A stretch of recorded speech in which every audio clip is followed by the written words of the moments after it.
কিছু কিছু মানুষ সংস্কারের কথা বলে সকল প্রক্রিয়া দীর্ঘায়িত করছে। এটি ষড়যন্ত্র কিনা তা দেখতে হবে, নয়তো সমস্যা দীর্ঘায়িত হবে। কথা বলেছেন বিএনপির ভারপ্রাপ্ত চেয়ারম্যান তারেক রহমান। ফেনীতে আয়োজিত আর্থিক অনুদান প্রদান অনুষ্ঠানে অনলাইনে যুক্ত হয়ে এসব কথা বলেন তিনি।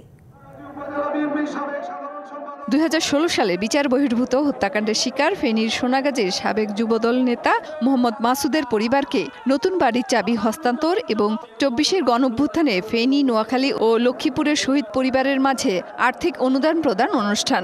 এতে লন্ডন থেকে অনলাইনে যুক্ত হয়ে বক্তব্য দেন তারেক রহমান।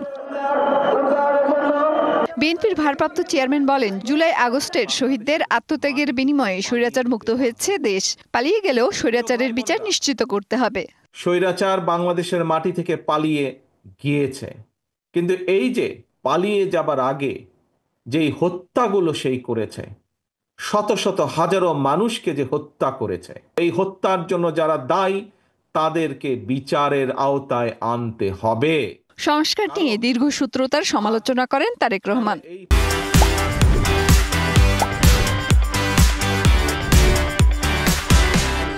আমরা খেয়াল করছি কিছু কিছু মানুষ সংস্কার সংস্কার সংস্কার কথা বলে সব রকমের প্রক্রিয়াকে দীর্ঘায়িত করছে।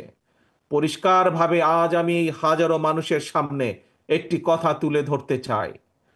আজ আমাদেরকে দেখতে হবে সংস্কার সংস্কার করে এটি কি কোনো ষড়যন্ত্র কিনা।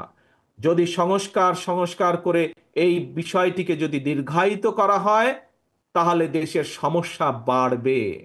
মত প্রকাশের অধিকার ও জননিরাপত্তা থাকবে এমন বাংলাদেশ গড়ে তোলার উপর জোর দেন বিএনপির ভারপ্রাপ্ত চেয়ারম্যান। তবে অনুপ্রবেশকারীদের বিষয়ে সতর্ক করেন দলের নেতাকর্মীদের।